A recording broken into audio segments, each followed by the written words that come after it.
6 niște scărițe care merg până în jos. Este vreun sfânt? Nu. Este Sfânta Vlaherna. Are o poveste, spune că odată o călugăriță ar fi visat undeva departe de aici, într-o noapte de Maica Domnului, care i-a spus că trebuie să vină neapărat aici, să-ți facă din apă o icoană. Și ea a venit până aici și a îndrumat-o Maica Domnului să vină în locul acesta. Aici era o casă de pescari înainte. A venit la casa pescarilor și a spus, eu trebuie neapărat să caut aici în apă, pentru că mi s-a spus în seama de Maica Domnului că aici este o icoană. Trebuie neapărat să căutăm. Au intrat pescarii în apă și au găsit icoana aceasta, au făcut inițial acolo o mică biserică, după care au făcut această mănăstire. Și icoana e înăuntru acum, da.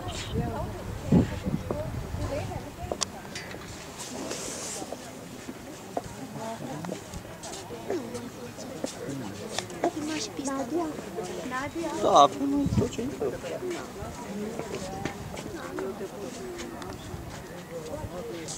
Acum?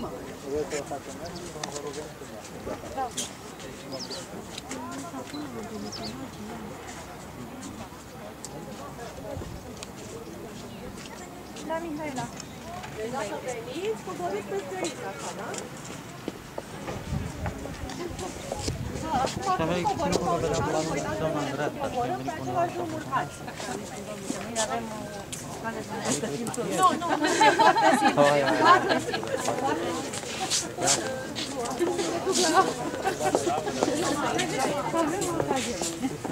Și aici este pista de aeroport. E foarte interesant când vine... Hai că înainte nu s-a uitat părintele, până nu te-ai uitat tu.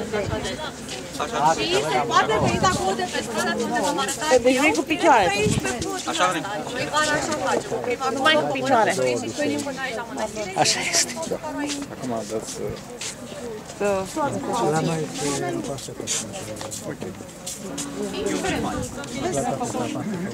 Da. Am nu se mi-am acoperit amândouă până sigur. Nu, că unii la cine? La bisericiuța aia?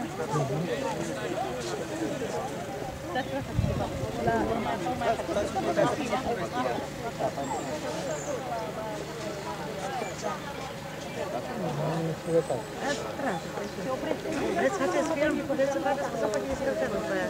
Și acolo cum ajungi? La ea nu. La ea de acolo? La ea micuță de acolo. Dar? Nu zis că merem la ea. Numai la asta e. Hai.